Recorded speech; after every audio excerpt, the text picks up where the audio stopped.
আসসালামু আলাইকুম viewers, welcome to my page সীমার স্নিগ্ধ দিন।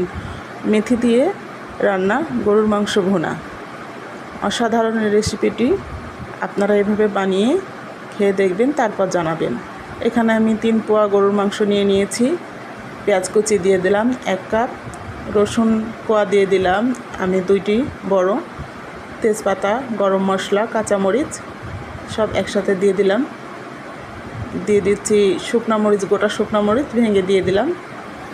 গোটা শুকনা মরিচের পরিবর্তে মরিচের গুঁড়াও দেওয়া যেতে পারে। দিয়ে দিলাম 1 চা চামচ আদা বাটা, 1 চা চামচ রসুন বাটা, 1 চা চামচ জিরে বাটা, ধনিয়ার গুঁড়ো 1 চা চামচ, হলুদের গুঁড়ো 1/2 চা চামচ, লবণ স্বাদ মতো। সব মশলাগুলো একসাথে ম্যারিনেট করে নেব। আমি এটা ম্যারিনেট করে নেওয়ার পর রেস্টে রেখে দেব 12 থেকে 15 মিনিট। রেস্টে রেখে দিয়ে চুলার আঁচ মাঝারি দিয়ে আমি এটা তেলে দেব। তেলটা একটু গরম হয়ে আসলে আঁচটা কমিয়ে দেব। দিয়ে দিলাম 1 চা চামচ মেথি খুব হালকা করে ভেজে নেব, যেন পুড়ে না যায়। হালকা একটু ভাজা হতেই আমি দিয়ে দিলাম ম্যারিনেট করে রাখা গরুর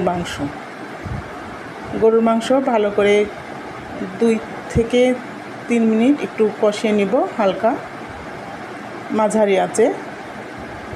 কষিয়ে নেওয়ার পর আমি এটা দিয়ে দেব প্রেশার কুকারে। এখানে সামান্য একটু পানি দিয়ে আমি কষিয়ে নিচ্ছি।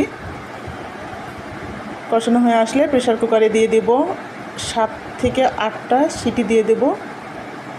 খুব মাঝারি আঁচে রেখে সিটি দিয়ে নেব।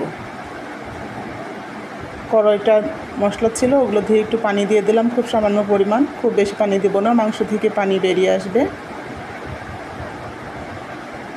তো সিটি হয়ে এসেছে, এটা আমি 10 মিনিট রেস্টে রেখে দেব। 10 মিনিট পর আমি ফিরে আসছি।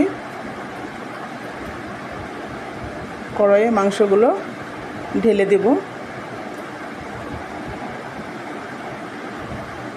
এটা এখন ঢাকা দিয়ে 8-10 মিনিট পর এটা নাড়া দিয়ে দেব। খেয়াল রাখতে হবে যেন পুড়ে না লেগে যায়। এভাবে করে ঢাকা খুলে যতক্ষণ না পানি শুকিয়ে আসে ততক্ষণ পর্যন্ত এটা আমাদের কুক করে নিতে হবে ভালো করে।